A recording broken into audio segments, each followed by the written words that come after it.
केवल दिवांगन और अमित हल्दर, ये दो नाम अभी सुर्खियों में चल रहे हैं। इसने फ़ोन किया मेरे को, बोलते तू जितना घूम रही है घूम ले, पैसा तेरे को नहीं मिलेगा। अच्छा। हाँ, तू जितना घूम रही घूम ले, उल्टी सीधी बात की। और अगर तू अच्छाई चाहती है तो पैसे की तरफ ध्यान मत देना, नहीं तो जो जामुन वाला केस हुआ वो तेरा और तेरे पति के साथ होगा। मतलब लोगों से जैसे अभी परिचय बता रहे हैं, तो लोग यही बोल रहे हैं कि लोग महादेव से भी जुड़े हुए हैं। इस तरह का सुनने मिला है।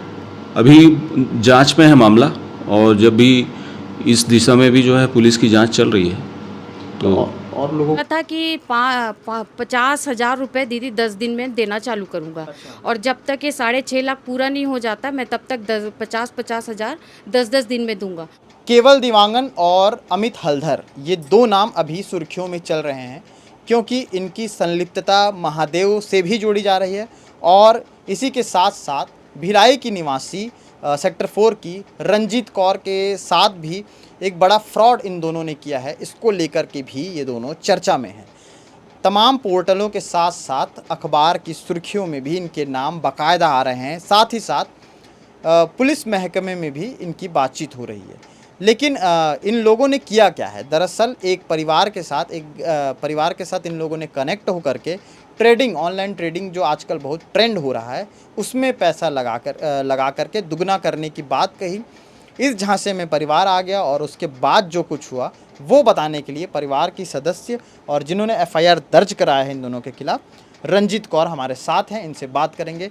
मैम, क्या कुछ हुआ था मामला? आराम से और खुल के बताएंगे पूरा। अमित 420 का केस हुआ मेरे साथ। 4.5 लाख अमित हल्दर और केवल देवांगन, इन लोग मेरे मिस्टर से पहले परिचय हुआ इन लोगों का। तो उन्होंने इनको इस बताया था कि ऐसा ऐसा शेयर मार्केट में पैसा लगाओगे तो 4.5 लाख लगाओगे तो 6.5 लाख हम आपको देंगे। तो मेरे कोई स्कीम बताए थे क्या? स्कीम थी कोई। तो मेरे मिस्टर ने मेरे से आके चर्चा करी, तो मैं बोली ठीक है जी, बात कर लेते हैं। तो ये लोग फिर मेरे आए हम लोगों के पास और बातचीत करे। तो मैंने इन लोगों को 1.5 लाख नगद दिया था, बाकी फ़ोन पे से ये किए हैं। तो उसके बाद फिर मैंने इन लोगों को, टाइम हो गया, फिर मैंने इन लोगों को फ़ोन करना चालू ये घटना कब की है? कब ये सब शुरू हुआ था? ये अप्रैल, ये मार्च 27 को इसको पैसा डाले थे। 22 मार्च को मैंने इन लोगों को कैश दिया था जी। तो इन लोगों ने, मैंने फिर इनको फ़ोन करना चालू किया। तो ये बोले कि दीदी अभी ना मार्केट ठीक नहीं है, थोड़ा सा रुकना पड़ेगा। तो मैं बोली कोई बात नहीं। फिर मैंने इसको फ़ोन किया तो गोल मोल जवाब देना इसने और कुछ बताना नहीं। फिर मेरे को फिर बोला कि ब्लॉक कर दिया। फिर मैंने सबके नंबर से लगाया भाई लोग के, तो उनका भी नंबर ब्लॉक कर दिया। फिर इसने फ़ोन किया मेरे को, बोलते तू जितना घूम रही है घूम ले, पैसा तेरे को नहीं मिलेगा। अच्छा। हाँ, तू जितना घूम रही घूम ले, उल्टी सीधी बात की। और अगर तू अच्छाई चाहती है तो पैसे की तरफ ध्यान मत देना, नहीं तो जो जामुन वाला केस हुआ वो तेरा और तेरे पति के साथ होगा। और तू चाहती है तो देख ले।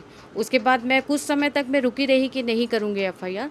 फिर मैं हिम्मत करके गई और एफआईआर मैंने की। और अभी तक तो कोई कॉल वॉल नहीं आया है। और अभी तक मतलब लोगों से जैसे अभी परिचय बता रहे हैं, तो लोग यही बोल रहे हैं कि लोग महादेव से भी जुड़े हुए हैं। तो मैं बस न्याय चाहती हूँ इन लोगों से, मेरा पैसा मेरे को मिले। लोगों का ये भी कहना था कि जो महादेव में इन लोग की संलिप्तता थी, तो ये इस तरह से पैसे की फंडिंग ये लोग जमा करते थे और उसके बाद वो सारी फंडिंग जो है महादेव ऐप में जाती थी। ऐसा सूत्रों के हवाले से पता चला है। इतना घनिष्ठता कैसे मतलब कनेक्शन कैसे हुआ इन दोनों के साथ? दोस्ती हुई, उसके बाद फिर घर पे आना जाना था क्या? मिस्टर से दोस्ती हुई, फिर इन लोग भी, अब हमारी आदत है कि चलो मिस्टर मेरे हार्ट वाले हैं तो वो ज़्यादा परिश्रम नहीं कर सकते। तो मैं भी उस लालच में आ गई कि चलो अगर ये दे रहे हैं तो मैंने इनको बोला लगा देते हैं आप भी। ज़्यादा उसको पता था कि इनको अटैक के ये है मरीज करके। तो वो मेरे को बोला दीदी देखो भैया तो नहीं कर पाते, इसमें आपको अच्छा मुनाफा मिल जाएगा। तो मैंने भी लालच में आके डन कर दिया था। कुछ मतलब कोई ट्रेडिंग में भी कुछ कंपनियां होती हैं, कुछ ऐसा कुछ बताया था कि MRF कोई कंपनी थी रिलायंस की, बोले इन्होंने जी। ऐसा बोल के मेरा बस आधार कार्ड लेके गए और कुछ नहीं। मैंने उनसे बैंक अकाउंट में और कौन कौन से खातों में पैसा डलवाए थे कुछ? सब कुछ है हमारे पास। जी, उसके सब कॉपी मैंने थाने में जमा की जी। उसके बाद फिर ये लोग, आप लोगों ने जब पैसा मांगना शुरू किया, कितने ये रिटर्न कितना देने के लिए बात करते थे, कितना गुना? इन्होंने बोला था कि 50,000 रुपये दीदी 10 दिन में देना चालू करूँगा। और जब तक ये 6.5 लाख पूरा नहीं हो जाता मैं तब तक 50 हज़ार 10 दिन में दूंगा। और जहाँ 6.5 लाख हो गया तो फिर मैं आप लोग को स्टॉप कर दूंगा, आपका मेरा कोई लेन देन नहीं रहे। लेकिन इसने ना मेरे को कोई मुनाफा दिया, प्लस मेरी ही रकम इसने नहीं लौटाई। आपका ही पैसा नहीं, मतलब कुल टोटल आपने 4.5 लाख रुपए दिया, हाँ जी, है ना? उसमें से कुछ आपने कैश दिया, कुछ आपके पति ने फोन पे के जरिए दिया। उसके बाद ये लोगों ने कहा कि 10 दिन के अंदर जो है 50,000 रुपए देंगे, लेकिन वो भी नहीं हुआ। ये फोन पे मतलब धमकी जैसा भी कुछ बोलते केवल थे? देवांगन ने मेरे को गाली दी थी। मैंने उसको, मैं जैसे भी बताई हूँ मैं आपको, कि ये मेरे को बोला कि तू जा रही है तो तू जा, जितना कर सकती तू कुछ नहीं उखाड़ पाएगी। हम लोगों के पीछे जिसका हाथ है तू नहीं जानती कि हमारी पहुँच कहाँ तक है। तेरा तो हम लोग 4.5 लाख को ऐसे ही सोचते महादेव में हमारा इतना पैसा कमा लेते। तो मैं तो डर गई थी, लेकिन फिर भी मैं हिम्मत करके गई। मैं थाने में FIR मैंने की। पुलिस की तरफ से क्या आपको मतलब बोला गया? बहुत सहायता मेरे को मिली उन लोगों से भी। उन लोगों ने भी मेरी बहुत मदद करी। जैसा मैं उन जांच को लेकर आगे हाँ क्या जी, बोल रहे हैं? क्या बोल रहे हैं? जांच को लेके वो बोल रहे हैं कि हम पकड़ रहे हैं, पकड़ के फिर आपको सूचना दी जाएगी तो आप आ जाइएगा।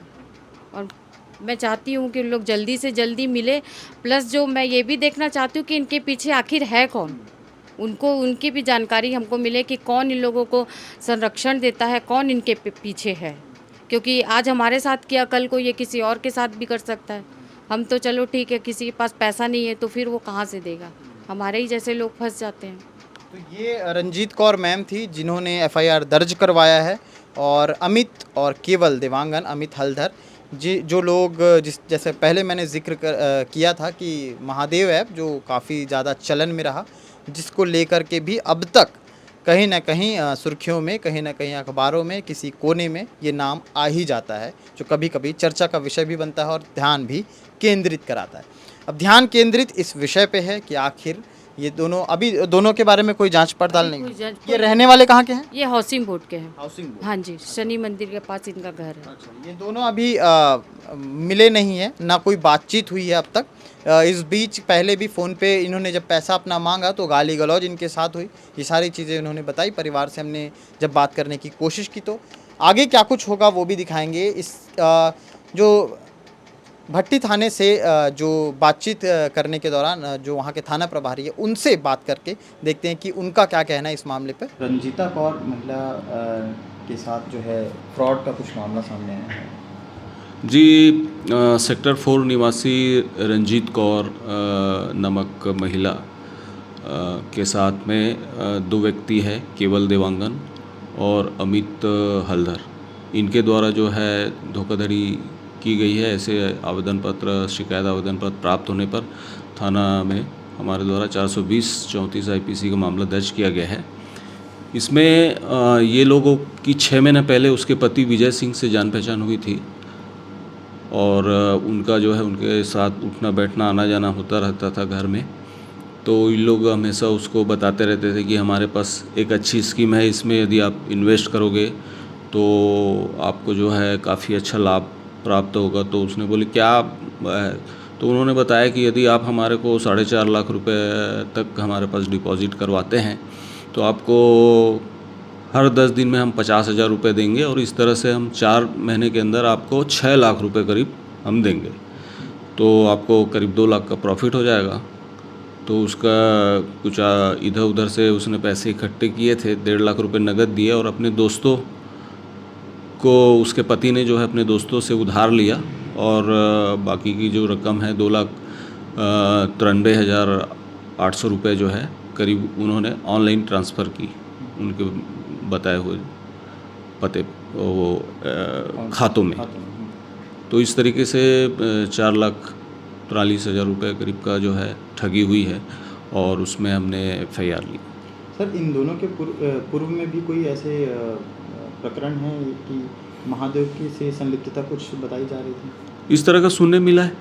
अभी जांच में है मामला और जब भी इस दिशा में भी जो है पुलिस की जांच चल रही है। तो और लोगों के साथ एक संदेश कि साइबर फ्रॉड जो है लगातार अभी बढ़ा है। जी, तो इस तरह से जो लोग हैं बड़े झांसे में जल्दी आ जाते हैं, तो उन लोगों को क्या संदेश देना चाहिए? उनको यही संदेश है कि जो भी धोखाधड़ी करेगा, लोगों को ठगेगा और कानून के खिलाफ जाएगा, पुलिस उनको छोड़ेगी नहीं और सभी जो है जेल के भीतर रहेंगे। तो ये जो भट्टी थाना के थाना प्रभारी हैं उन्होंने सारी चीज़ें बताई और इससे पहले जो परिवार के साथ हमने बातचीत की थी उन्होंने अपनी कहानी जो है बयां की। इसी के साथ विदा लेते हैं, फिर से लौटेंगे अन्य खबरों के साथ। इस मामले पर क्या कुछ अपडेट आता है, कौन हैं ये दो शख्स और इनके पीछे की क्या चीज़ें हैं, कौन संरक्षण दे रहा है, ये भी आप तक पहुँचाएँगे। शुक्रिया।